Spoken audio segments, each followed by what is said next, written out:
હવે ક્રિકેટ બોલ છે એને 30 ના ખૂણે ફેંકવામાં આવે છે.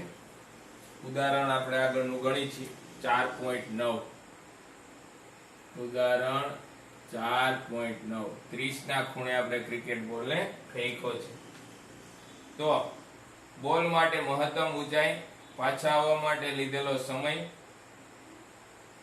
અને અંતરની ગણતરી કરો. એટલે કે આ બોલ કઈ જગ્યાએ પડે ને એ અંતર ગોતવાનું. આ ગોતવાનું આ અંતર, અહીંયા પાછા આવવા માટે લાગતો સમય અને આ હાઈટ ગોતવાની, એચ મેક્સિમમ. જો આપ્યું શું તો કે વેગ અને ખૂણો.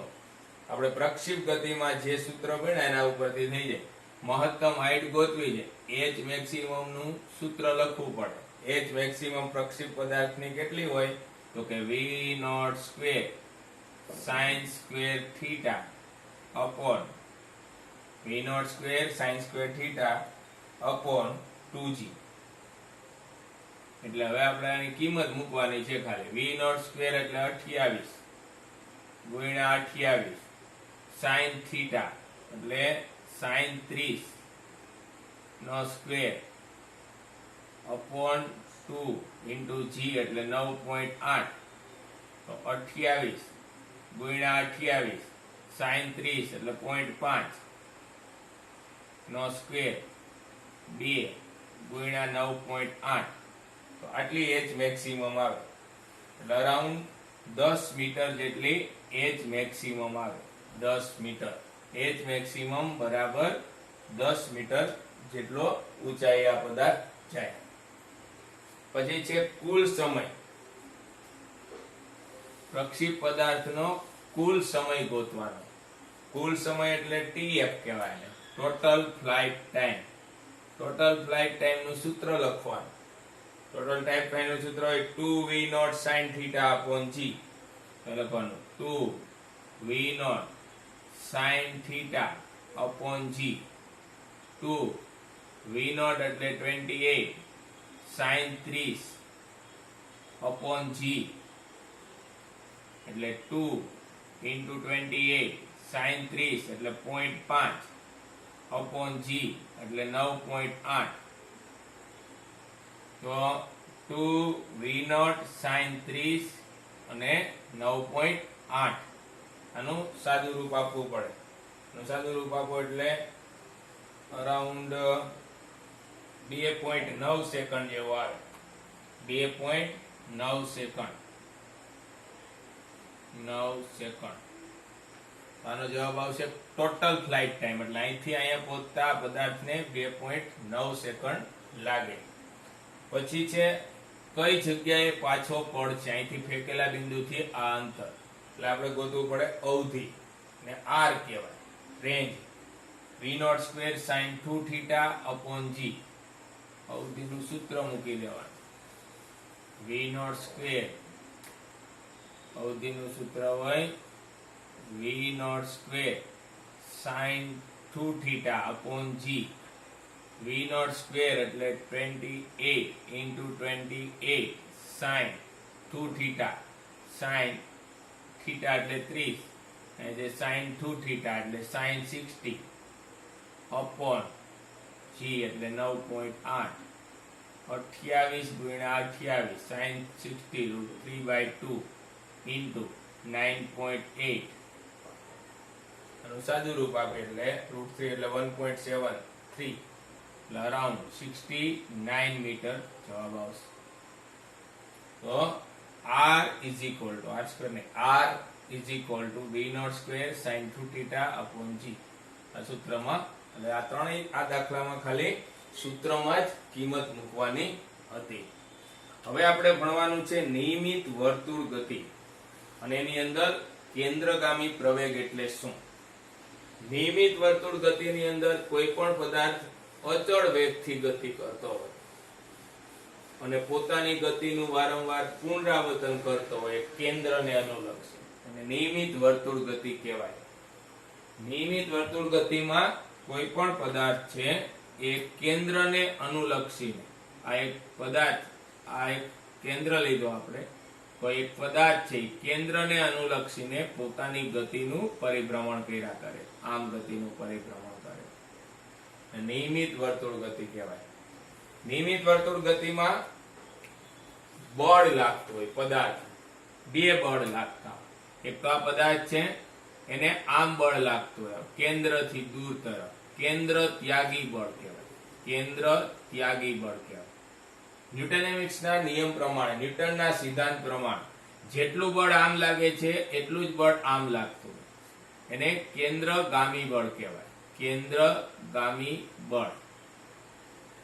આમ કેન્દ્રગામી બળ લાગે એટલે જ આ પદાર્થ છે એ આમ પરિભ્રમણ કરી શકે. નહીતર આ બળ વધારે હોય તો આમ સ્લીપ થઈ જાય, અને આ બળ વધારે હોય તો આમ અંદર આવી જાય. કેન્દ્રગામી અને કેન્દ્ર ત્યાગી બળના મૂલ્ય સરખા જ હોય. કોઈ પણ પદાર્થ વર્તુળ ગતિ કરે છે, નિયમિત વર્તુળ ગતિ, એની ઉપર બે બળ લાગતા હોય, કેન્દ્રગામી અને કેન્દ્ર ત્યાગી. આને એફસી પણ કહેવાય, એટલે કે એને પ્રવેગ હોય, કેન્દ્ર તરફ પ્રવેગ, કેન્દ્ર તરફ પ્રવેગ હોય. તો આપણે એને પ્રવેગનું સૂત્ર મેળવવાનું, કારણ કે પ્રવેગ ખબર પડે એટલે બળ ખબર પડે. બળ F બરાબર દળ ગુણ્યા પ્રવેગ. હજી આપણે આ ટોપિક આગલા પાઠમાં આવશે. ન્યૂટનના સિદ્ધાંત પ્રમાણે આટલું બળ ઉત્પન્ન થાય, બળ લાગે m ગુણ્યા a જેટલું. તો હવે અહીંયા આપણે કેન્દ્રગામી બળ હોય, જોકે બે બળની કિંમત તો સરખી જ હોય, ખાલી ડાયરેક્શન અલગ અલગ હોય. એટલે આપણે ગોતવો છે પ્રવેગ. પ્રવેગ મળી જાય એટલે પ્રવેગનું સૂત્ર આવડે એટલે પછી આપણે બળ તો ગોતી શકીએ. તો પ્રવેગનું સૂત્ર મેળવવાનું. કોઈ પણ પદાર્થ વર્તુળ ગતિ કરતો હોય, નિયમિત વર્તુળ ગતિ, ત્યારે એને લાગતું જે કેન્દ્રગામી પ્રવેગ છે એને આપણે મેળવવાનો છે. હવે કોઈ એક પદાર્થ લઈએ આપણે, એના બે સ્થાન લઈએ. આ એક પદાર્થની વર્તુળ ગતિ વિચારે, એના બે સ્થાન લઈએ. આ એક પદાર્થ છે, આ એક પદાર્થ પેલા અહીંયા હતો એવું વિચારી, આ કેન્દ્ર, પછી અહીંયા આવ્યો, આ એનું સ્થાન પ્રારંભિક લઈ લીધું, પ્રારંભિક સ્થાન લઈ લીધું R, પછી અહીંયાથી અહીંયા, અહીંયાથી આમ અહીંયા આવ્યો, આ R ડેશ સ્થાન થયું, બે સ્થાન સદિશ થયા. જો કે ત્રિજ્યા જેટલું જ હોય, R અને R ડેશ તો સરખા જ હોવાના છે, સદિશ છે એટલે મૂલ્ય સરખા જ હોય, પણ ડાયરેક્શન આમ છે અને આમ છે. આ બે સ્થાન સદિશ બનાવ્યા. ઈ દરમિયાન એને ડેલ્ટા થીટા જેટલું આ સ્થળાંતર કર્યું, કોણીય સ્થળાંતર, આટલું રેખીય સ્થળાંતર કર્યું પદાર્થ, અને રેખીય સ્થળાંતર કહેવાય. અહીંથી આટલું રેખીય સ્થળાંતર કર્યું. કોઈ પણ પદાર્થનો વેગ દોરવો હોય તો જે તે બિંદુએ સ્પર્શકની દિશામાં હોય, અહીંયા હું વેગ દોરતો હોય તો આ સ્પર્શકની દિશામાં હોય v, આમ વેગ આવે. અહીંયા હું વેગ દોરતો હોય તો અહીંયા સ્પર્શકની દિશામાં આવે, આ v ડેશ. પદાર્થ અહીંયાથી અહીંયા ગયો, આ પ્રારંભિક સ્થાન છે, આ અંતિમ સ્થાન છે, એટલે આટલું સ્થળાંતર થયું, આ ડેલ્ટા r થયું, આ થયું ડેલ્ટા r, સ્થળાંતર થયું, પદાર્થનું સ્થળાંતર થયું. હવે જોજો તમે, આ એક અહીંયા વેગ છે v, અહીંયા છે v ડેશ. હવે v અને v ડેશ, ડેલ્ટા v આપણે ગોતી છે, v અને v ડેશ. આ છે r પ્રારંભિક સ્થાન, આ છે અંતિમ સ્થાન, r r ડેશ છે. આટલા પદ પેલા આપણને ખબર હોય છે. આ v અને v ડેશ ને, આ v ને હું અહીંયા દોરી નાખું, આ જ v ને, આ v ને દોર્યો, આ v ને, આ v ડેશ ને દોર્યો, અહીંયા આ v ડેશ ને દોર્યો. હવે v અને v ડેશ ની બાદબાકી લ્યો એટલે આ બાદબાકી જ હોય, v અને v ડેશ ની, આ v અને v ડેશ ની બાદબાકી થતી હોય. જોજો, આને હું x ધારો, ત્રિકોણનો નિયમ લગાડો, આ સદિશ પ્લસ આ સદિશ બરાબર આ સદિશ થાય, તો v પ્લસ x બરાબર v ડેશ. તો x બરાબર v ડેશ માઇનસ v, એટલે x એ બીજું કઈ નથી પણ ડેલ્ટા v જ છે. v ડેશ માઇનસ v એટલે શું? અંતિમ માઇનસ પ્રારંભિક, એટલે ડેલ્ટા v, એટલે v ડેશ માઇનસ v. આ ડેલ્ટા v પદ જ છે, આ ડેલ્ટા v, આમ છે ડેલ્ટા v. કેન્દ્રગામી પ્રવેગ ડેલ્ટા v ની દિશામાં હોય. પ્રવેગ છે, પ્રવેગની દિશા હોય એ ડેલ્ટા v ની દિશામાં હોય. ડેલ્ટા વી ની દિશા. ડેલ્ટા વી ની દિશા કઈ થઈ? તો કે કેન્દ્ર તરફ થઈ. કેન્દ્ર તરફ. હવે ડેલ્ટા વી આમ કદાચ તમે નથી ગોત્યું અને બીજી મેથડ થી ગોતવું છે તો પણ ગોતી શકાય. ડેલ્ટા વી બીજી મેથડ થી ગોતવું છે તો આ વી અને વી ડેશ માઇનસ વી બાદબાકી કરવાની. આ એક સદિશ છે વી ડેશ, આ સદિશ છે વી ડેશ માઇનસ આ સદિશ છે વી, આ સદિશ છે વી. આની બાદબાકી કરવી. બાદબાકી કરવી એટલે આનો આ જ સદિશ માઇનસ કરીને એડ કરવાનો. તો હવે જો આની અંદર આ માઇનસ વી છે, આ બે નો સરવાળો કરવો એટલે બાદબાકી થઈ જાય. શીખવાડી હતી બાદબાકી કે a માઇનસ b કરવું હોય તો a પ્લસ માઇનસ b કરો એટલે a માઇનસ b જ થઈ જાય. તો આની આપણે બાદબાકી કરવી છે, ડેલ્ટા વી મેળવવું છે. આ બીજી રીત છે. અહીંયાથી આ વી ડેશ, પેલા વી ડેશ દોરી નાખવાનું, આ વી ડેશ, એમાંથી આ સદિશ એડ કરવો છે એટલે આ સદિશ અહીંયા દોર્યો, આ વી માઇનસ વી, અહીંયાથી આ પૂરો થાય ત્યાં આ વીને જોડી દેવાનું તો આવી ગયું ડેલ્ટા વી. એટલે આમ જ આવે અંદર તરફ, આમ જ આવ્યું જો, આમ જ. તો ડેલ્ટા વી એક આપણે ગોતતા શીખા. પ્રવેગની દિશા ડેલ્ટા વી ની દિશામાં હોય. ખાલી ડાયરેક્શન ગોતતા શીખવાડે કે ભાઈ પ્રવેગની ડાયરેક્શન છે એ કયું હોય તો કે ડેલ્ટા વી ની દિશામાં હોય. હવે આપણે પ્રવેગ શીખવો છે. પ્રવેગ શીખવો છે. આ થઈ ગયો એક ત્રિકોણ થઈ ગયો. એવી રીતે આ એક ત્રિકોણ થાય ડેલ્ટા આર, આર ડેશ વાળો. આ ત્રિકોણ અહીંયા હું દોરું છું. આ ત્રિકોણને નામ આપી દઉં એ બી સી. હવે એક આ ત્રિકોણ દોરું છું, જો આ પી ઓ પી ડેશ વાળો, એ આમ થશે પી ઓ અને પી ડેશ વાળો. આ દોરી નાખ્યો. આ એક ત્રિકોણ થશે. એક છે આર, આ ત્રિકોણ, આ ઓ બિંદુ લઈ લીધું, આ પી ડેશ, આ પી ડે પી. આ ત્રિકોણ મેં આમ દોરી નાખ્યું. હવે આ થઈ ગયું આર ડેશ, આ થઈ ગયું આર. આ બે ત્રિકોણ જોવો તમે તો આ બે સમરૂપ ત્રિકોણો, કારણ કે સ્વમ દ્વિબાજુ છે. આ વેગના મૂલ્યો તો સરખા જ હોય, વેગનું ખાલી ડાયરેક્શન બદલે. અચળ વેગિત ગતિ હોય એટલે વેગના મૂલ્ય સરખા હોય એટલે આ બે બાજુ સરખી છે, આ બે બાજુ સરખી. એટલે સ્વમ દ્વિબાજુ ત્રિકોણો થયા બે. સ્વમ દ્વિબાજુ ત્રિકોણો સમરૂપ હોય હંમેશા, બાજુ બાજુ ખૂણો પ્રમેય છે. તો આ બે ત્રિકોણો છે એબીસી ત્રિકોણ, એબીસી સમરૂપ ત્રિકોણ પી ડેશ ઓપી.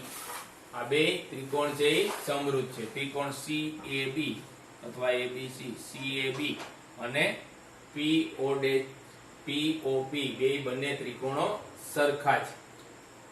સમરૂપતાની શરત લખીએ કે આપણે સમરૂપ ત્રિકોણો હોય એટલે આના છેદમાં હું આ પદ લઉં, આના છેદમાં આ લઉં, આના છેદમાં આ લઉં, આના છેદમાં આ લઉં, બે સરખા થાય. આ પદ કયું છે? આ છે ડેલ્ટા આર. પીપી ડેશ છે એ છે ડેલ્ટા આર. હવે સમરૂપતાની શરત મૂકું તો હું આવું લખી શકું ડેલ્ટા વી ના છેદમાં વી ડેશ બરાબર ડેલ્ટા આર ના છેદમાં આર ડેશ, અથવા ડેલ્ટા વી ના છેદમાં વી બરાબર ડેલ્ટા આર ના છેદમાં આર. તો આવું આપણે લખી શકીએ છીએ. હવે ગોતવાની વાત આવે પ્રવેગની. પ્રવેગ ગોતવો છે તો પ્રવેગ ગોતવો હોય તો આપણે આમ ગોતી શકીએ. પ્રવેગ એટલે શું થાય? એ બરાબર ડેલ્ટા વી ના છેદમાં ડેલ્ટા ટી.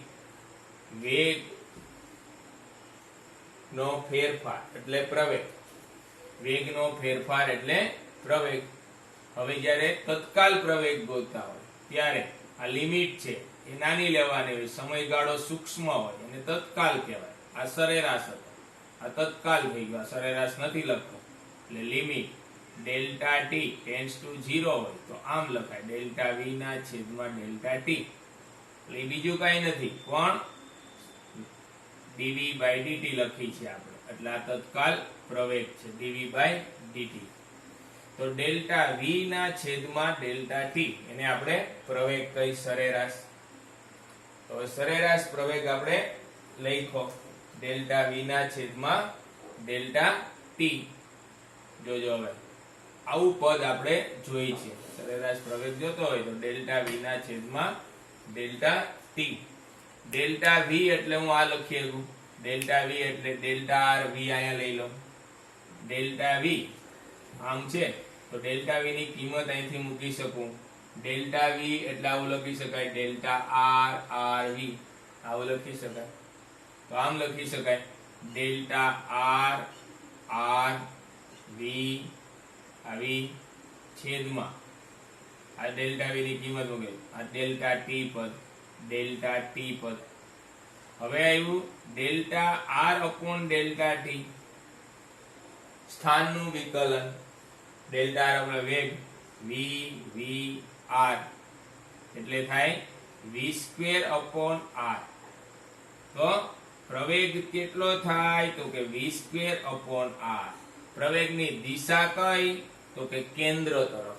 આ બહુ અગત્યનું સૂત્ર છે અહીંયા સુધી.